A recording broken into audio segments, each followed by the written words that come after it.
La etapa de duelo nos presenta el reto de superar el dolor y recuperar el estado de ánimo para poder enfrentar nuestras actividades. La psicoterapeuta Natalia Ferrero nos va a explicar qué herramientas podemos utilizar para enfrentar mejor esta etapa de transición. Hola Natalia. Hola Karin, ¿cómo estás? Bien. ¿Qué tal?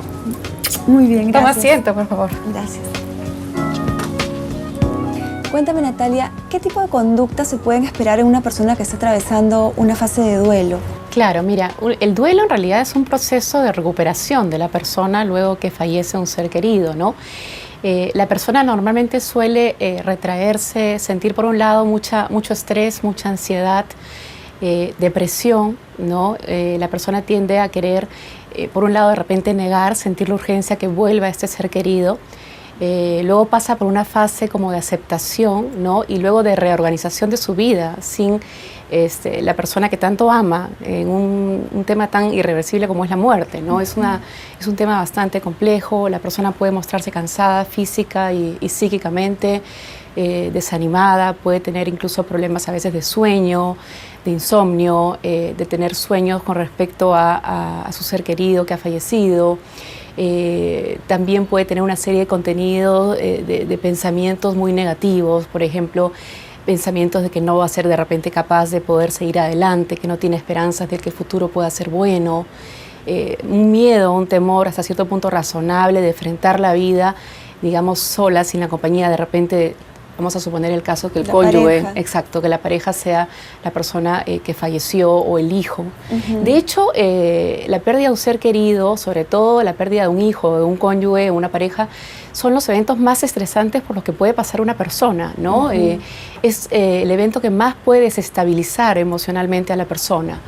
Entonces, realmente el apoyo de los familiares, el apoyo de las amistades suele ser muy importante, y si realmente es no insuficiente, sino lo recomendable es que pueda también seguir de repente un proceso de apoyo psicológico, ¿no? Eso te iba a decir, ¿no? Porque de repente es un proceso que de todas maneras necesita un espacio personal de reflexión y de elaboración y de buscar las herramientas sin que duda, ayuden ¿no? a afrontar esto, ¿no? Claro, sin duda, porque definitivamente es un proceso muy duro, como te decía hace unos momentos, es un proceso muy difícil.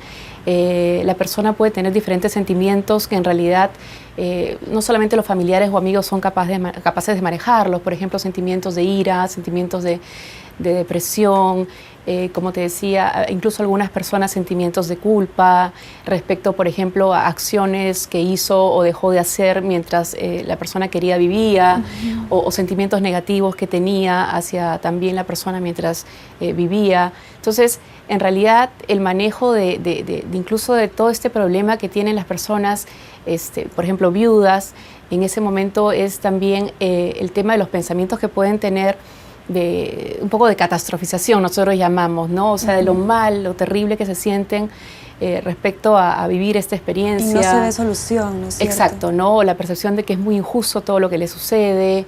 Y claro, nadie desea la muerte de un ser querido, pero es una posibilidad. Y la terapia ayuda a aceptar un poco esta realidad irreversible y ayudar a la persona como que a reintegrarse poco a poco a su rutina, ¿no? A sus actividades cotidianas.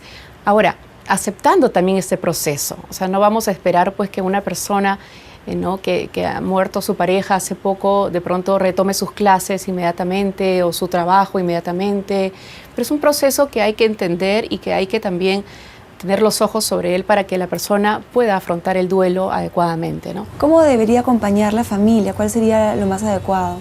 La familia es muy importante y las amistades más cercanas también.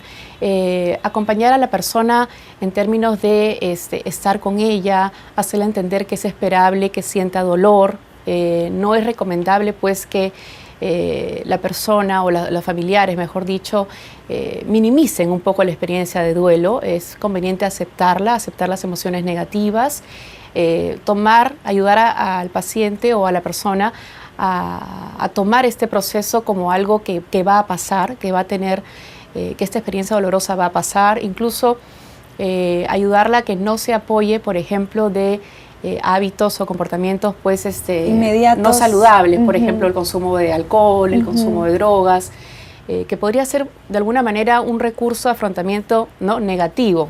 Entonces, mucha compañía, mucho soporte de la familia, un poco estar pendientes de esta persona, demostrarle su cariño, su aprecio, y también darles un poco la esperanza de que este proceso de dolor va a pasar, ¿no? Sin minimizar, pero hay que hacerles saber que esta experiencia la tienen también otras personas y salen adelante. ¿Qué tipo de conductas o qué tipo de actividades debería emprender una persona para poder poco a poco empezar a salir de este proceso? Claro, se trata de poco a poco empezar a organizar un poco un horario de actividades similar a las actividades que la persona hacía, digamos, antes de la pérdida de ser querido. Por ejemplo, si la persona iba a clases de gimnasia, por ejemplo, no sé, 4 veces por semana, que poco a poco pueda de repente salir a caminar, progresivamente distraerse, hacer actividades que nosotros llamamos un poco de dominio y de placer. De placer es volver a tener poco a poco experiencias agradables para la persona, sentirse que puede sonreír nuevamente, sentirse que puede estar feliz nuevamente a pesar de haber tenido esta experiencia. Pero claro, esto paulatinamente, ¿no? Y comprobar que a la medida que las hace se siente mejor, que es muy importante, ¿no? Ahora, también incorporar actividades de dominio. ¿Qué significa esto? Que cuando en realidad muere un ser querido, dependiendo de la personalidad, por ejemplo, una persona bastante dependiente, se puede sentir como muy disminuida, como con muy poca autoconfianza. Y es bueno que la persona pueda de repente retomar actividades que la hagan sentirse útil, que la hagan sentirse valiosa, capaz, ¿no? Entonces, por ejemplo, una persona que de repente hacía actividades manuales y, digamos, cerámicos o trabajos, en fin, que pueda retomar ese tipo de actividades o retomar algunas clases de algo que estaba aprendiendo, de repente un idioma, para sentirse de alguna manera que en realidad es más capaz de lo que cree, ¿no? Porque cuando uno se siente tan deprimido, en realidad esto es como una nube negra que empaña todas nuestras actividades, toda nuestra vida.